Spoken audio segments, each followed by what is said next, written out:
Hi friends, welcome back to my cooking vlog. Today special ಏನು ಅಂದರೆ beetroot ಪಲ್ಯ. Beetroot ಪಲ್ಯನ ಹೇಗೆ ಮಾಡೋದಂತ ನಿಮಗೆ ತೋರಿಸ್ಕೊಡ್ತೀನಿ. ಎಲ್ಲರಿಗೂ ಪಲ್ಯ ಮಾಡೋಕ್ಕೆ ಬರುತ್ತೆ. ಸೊ ನಮ್ಮ ಕಡೆಯಿಂದನೂ ಒಂದು ಸರಿ ನೋಡಿ ಅಂತ ಮಾಡ್ತಾಯಿದ್ದೀನಿ. ಬನ್ನಿ ಫ್ರೆಂಡ್ಸ್, ಹೇಗೆ ಮಾಡೋದಂತ ನಿಮಗೆ ತೋರಿಸ್ಕೊಡ್ತೀನಿ. ನೋಡಿ ಫ್ರೆಂಡ್ಸ್, ಫಸ್ಟು ನಾವು ಒಂದು ದೊಡ್ಡ ಬೀಟ್ರೂಟ್ನ ನಾವು ತೊಳೆದು ಕಟ್ ಮಾಡಿ ಇಟ್ಕೊಂಡಿದ್ದೀವಿ. ನಂತರ ಒಂದು ಚಿಕ್ಕ ಈರುಳ್ಳಿನ ಕಟ್ ಮಾಡಿ ಇಟ್ಕೊಂಡಿದ್ದೀವಿ.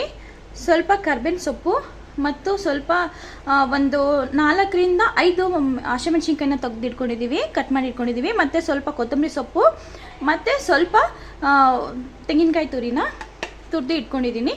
ಬನ್ನಿ ಫ್ರೆಂಡ್ಸ್, ಹೇಗೆ ಮಾಡೋದಂತ ನಿಮಗೆ ತೋರಿಸ್ಕೊಡ್ತೀನಿ. ನೋಡಿ ಫ್ರೆಂಡ್ಸ್, ನಾವು ಇವಾಗ ಸ್ವಲ್ಪ ಆಯಿಲ್ ಹಾಕ್ಕೊತಾ ಇದ್ದೀವಿ.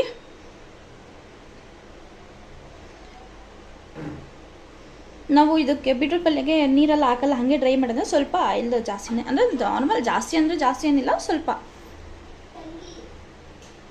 ಇದಕ್ಕೆ ನಾವಿವಾಗ ಒಂದು 1/4 ಟೀ ಸ್ಪೂನಷ್ಟು ಸಾಸಿವೆನ ಹಾಕ್ಕೊತಾ ಇದ್ದೀವಿ.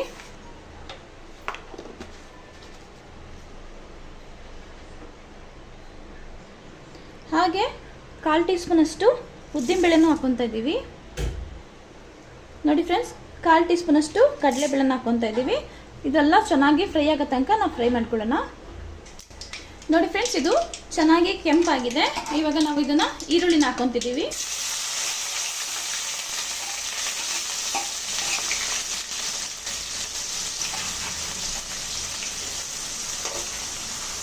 ಈರುಳ್ಳಿ ಸ್ವಲ್ಪ ಫ್ರೈ ಆಗೋ ತನಕ, ಸ್ವಲ್ಪ ಹಸಿ ಸ್ಮೆಲ್ ಹೋಗೋ ತನಕ ನಾವು ಫ್ರೈ ಮಾಡ್ಕೊಳ್ಳೋಣ.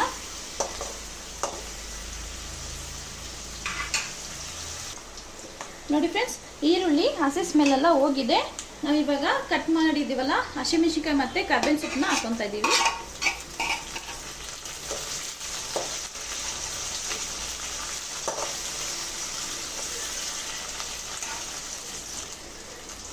ನಾವು ಇದಕ್ಕೇನೆ ಸ್ವಲ್ಪ ಒಂದು 1/4 ಟೀ ಸ್ಪೂನಷ್ಟು ಅರಿಶಿನ ಪುಡಿನ ಹಾಕ್ಕೊತಾ ಇದ್ದೀವಿ. ಇವಾಗ ಚೆನ್ನಾಗಿ ಒಂದು 2 ನಿಮಿಷ ಫ್ರೈ ಮಾಡೋಣ.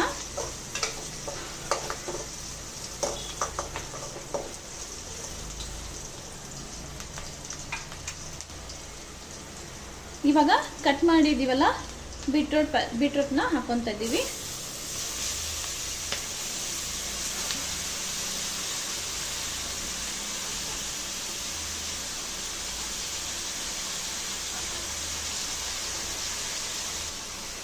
ಇವಾಗ ಚೆನ್ನಾಗಿ ಫ್ರೈ ಮಾಡ್ಕೊಳ್ಳೋಣ.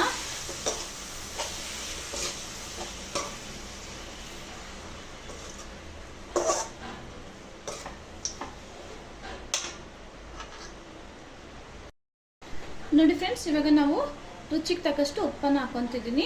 ನೋಡಿಕೊಂಡು ನೀವು ಹಾಕ್ಕೊಳ್ಳಿ. ಉಪ್ಪನ್ನ ಜಾಸ್ತಿ ಹಾಕಬೇಡಿ, ಹಾಕಿದರೆ ಜಾಸ್ತಿ ಆಗಿಬಿಡುತ್ತೆ. ಸೊ ಅದಕ್ಕೆ ನೋಡಿಕೊಂಡು ಉಪ್ಪು ಹಾಕೋಬೇಕಾಗತ್ತೆ. ನೋಡಿ ಫ್ರೆಂಡ್ಸ್, ಇದನ್ನು ಚೆನ್ನಾಗಿ ಕಲಿಸ್ಕೊಬೇಕಾಗತ್ತೆ.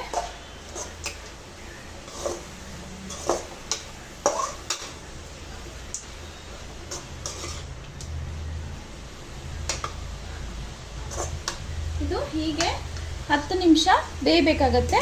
ನಾವು ಕ್ಲೋಸ್ ಮಾಡಿ ಬೇಯಿಸೋಣ, ಒಂದು 10 ನಿಮಿಷ ಬೇಯಿಸೋಣ ಫ್ರೆಂಡ್ಸ್. ಅವಾಗ ಇದನ್ನು ಕಲಿಸ್ತಾ ಇರಬೇಕಾಗತ್ತೆ, ಇಲ್ಲಾಂದರೆ ಸೀದೋಗ್ಬಿಡುತ್ತೆ. ಸೊ ಅದಕ್ಕೆ ಕಲಿಸ್ತಾ ಇರಿ. ಮತ್ತು 10 ನಿಮಿಷ ಚೆನ್ನಾಗಿ ಬೇಯಿಸೋಣ. ಲೋ ಫ್ಲೇಮಲ್ಲೇ ಇಟ್ಟು ಬೇಯಿಸಿ ಫ್ರೆಂಡ್ಸ್. ನೋಡಿ ಫ್ರೆಂಡ್ಸ್, ಬೀಟ್ರೂಟು ಚೆನ್ನಾಗಿ ಫ್ರೈ ಆಗಿದೆ. ನಾವು ಇದಕ್ಕೇನೆ ಇವಾಗ ತುರಿದಿಟ್ಕೊಂಡಿರಲ್ಲ ಕೊಬ್ಬರಿ, ತೆಂಗಿನಕಾಯಿ ಅದನ್ನು ಹಾಕ್ಕೊತಾ ಇದ್ದೀವಿ. ಇದು ಹಾಕಿ 2 ನಿಮಿಷಕ್ಕೆ ನಾವು ಆಫ್ ಮಾಡಿಬಿಟ್ರೆ ಬೀಟ್ರೂಟ್ ಪಲ್ಯ ಸೂಪರಾಗಿ ರೆಡಿ ಆಗುತ್ತೆ ಫ್ರೆಂಡ್ಸ್. ಇದಕ್ಕೆ ಸ್ವಲ್ಪ ನಾವು ಕೊತ್ತಂಬರಿ ಹಾಕ್ಕೊತಾ ಇದ್ದೀವಿ. ಇದನ್ನೊಂದು 2 ನಿಮಿಷ ನಾವು ಹೀಗೆ ಫ್ರೈ ಮಾಡಿಕೊಂಡ್ರೆ ಆಯಿತು.